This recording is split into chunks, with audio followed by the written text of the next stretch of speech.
Hello, it's Miriam from Tantamar Terrascopes, and today I'm doing a pick-a-pile love reading because, we've come through some pretty intense astrological energy, and a lot of us are really trying to focus on how to keep our hearts open to be able to continue to receive the love that we deserve. So, the decks I'm using are the Rumi Oracle, the Journey of Love Oracle, Romance Angels, and the Mythic Tarot that I keep wrapped in this scarf. So I've already pulled the cards. We'll start by looking at the shadow cards and then we'll get right into our piles. So the first shadow card, these are for the collective, is number 37, Sacred Soul Sister. So basically, we've all been receiving really powerful messages from our higher selves about what we need to stay grounded and to keep that upper spiritual love half of our heart chakras open. So part of the reason for that is that we've been experiencing some unrequited love. We feel like what we're putting out is not connecting, and so there is a giant sense of sort of disconnect in the love department at the moment. But our next shadow card is number 2, Within Nothing, There is Everything. So much is becoming possible through what's falling away. So it's really important to listen to your intuition and continue to flow with the messages that you're receiving. So our final shadow card is the Eight of Wands, because you're really ready for a sudden change in a totally different direction. You are ready to work with what your energy has been telling you to steer your ship towards more peaceful, more friendly shores. Looking at those dolphins there.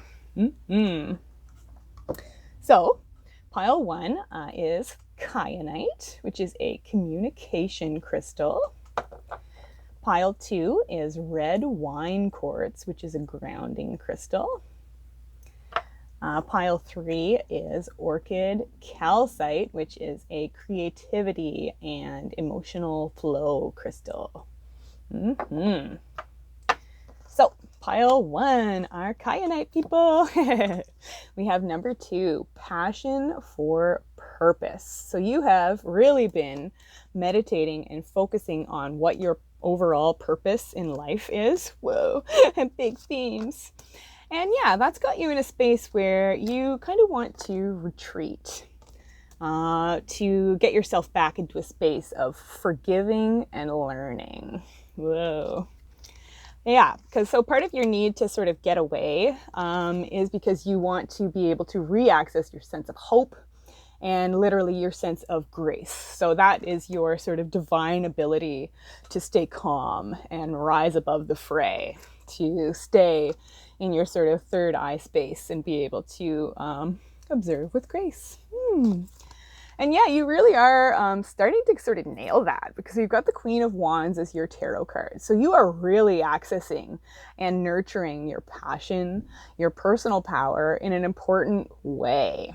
So part of this energy of needing to retreat in order to forgive and learn is just so you can continue to stoke yourself up, fire yourself up.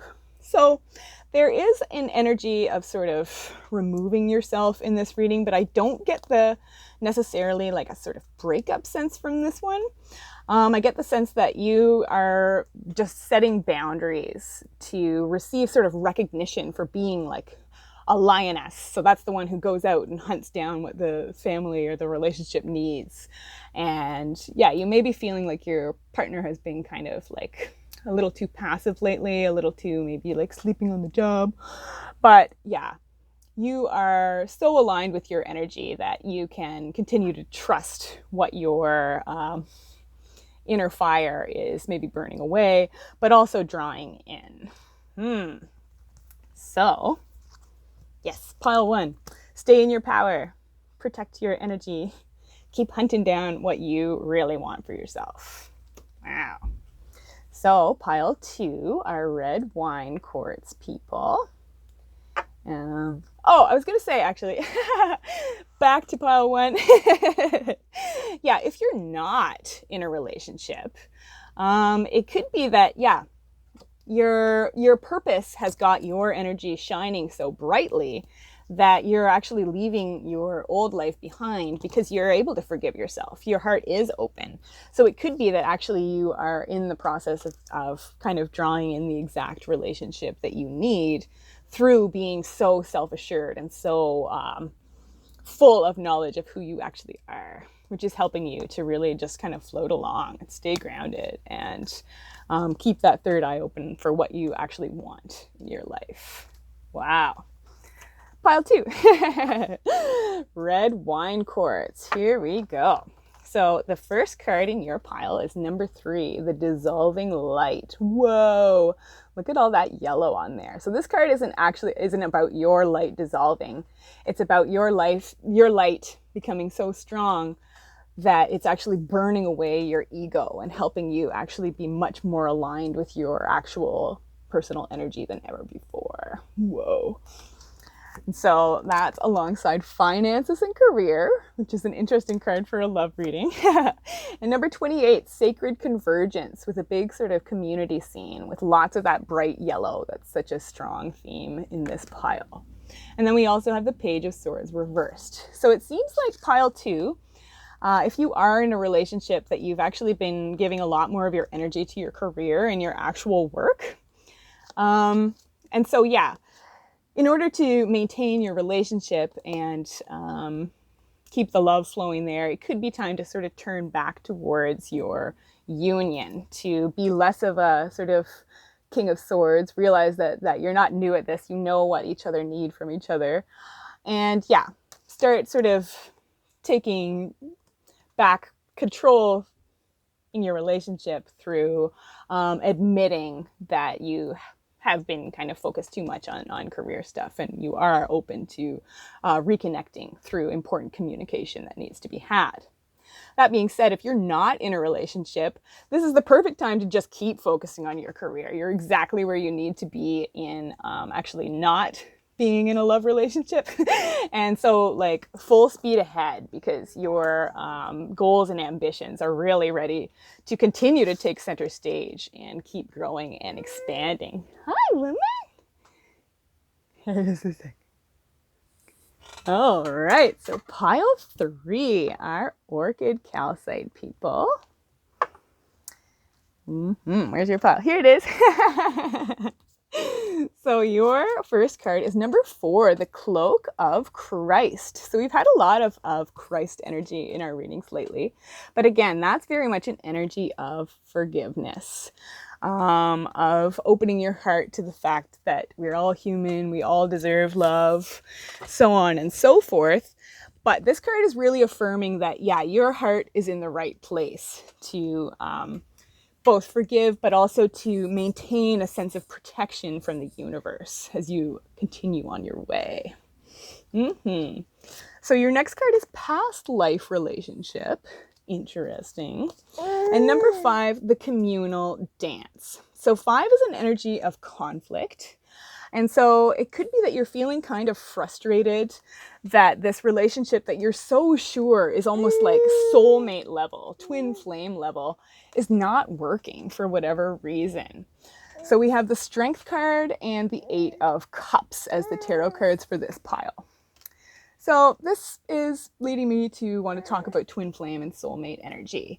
A lot of people assume that when you have found who you're sure is your soulmate or your twin flame, that means that you're supposed to kind of be together forever. But that's not it. Soulmates and twin flames are meant to be a giant mirror to really teach us about ourselves and the energy that we are putting out.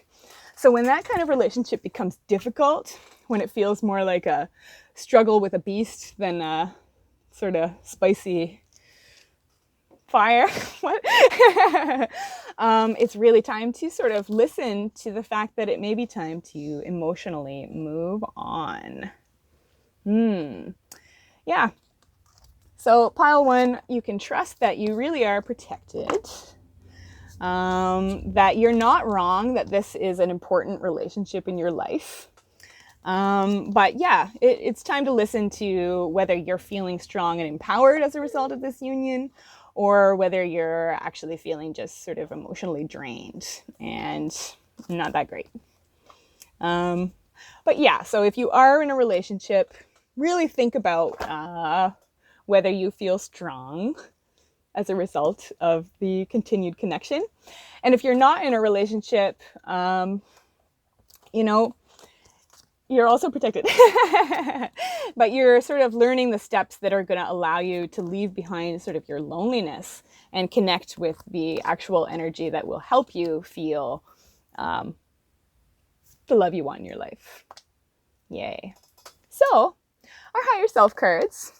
It's not all gloom and doom. No.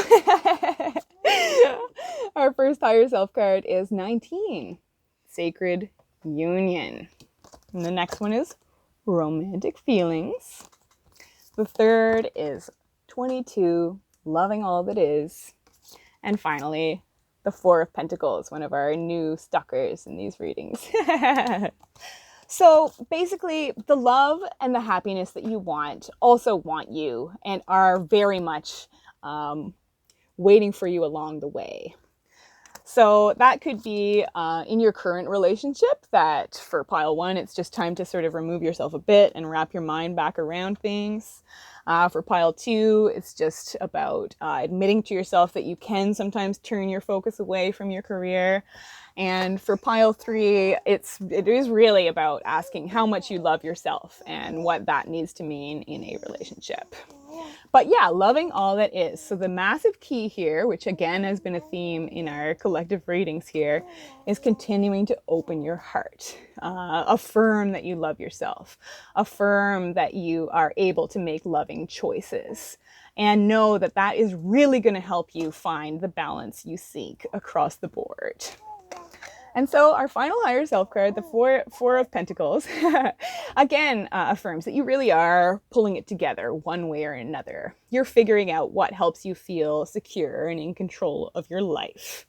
You can be aware that, yeah, you do have the resources you need to make the best of this. And yeah, I find it interesting that this particular Four of Pentacles has a child on it. I wish this would focus. Can you see the child? There he is. Yay. But anyway, what popped into my head when I saw that was think of the children. So if you're in a relationship that you actually have children with somebody, it's really time to think about what's best for them. If you don't have children but want them, think about the conditions that you want them to be born into and how you can achieve that for yourself. And if children just totally aren't even on the radar for you whatsoever, think about what your inner child wants. Think about what you wanted for yourself at this stage in life, especially in the love department, where that's the focus of this reading, and continue to do what it takes to seek that for yourself. Wow. And so I can't help but notice that the Four of Pentacles is associated with the Sun in Capricorn. So all eyes on Capricorn season, especially the Saturn-Jupiter conjunction on December 21st, which is going to represent a massive departure from the past and the beginning of totally new possibilities where it comes to being grounded and feeling stable and secure and abundant in your own life. So, wow, that's it for today.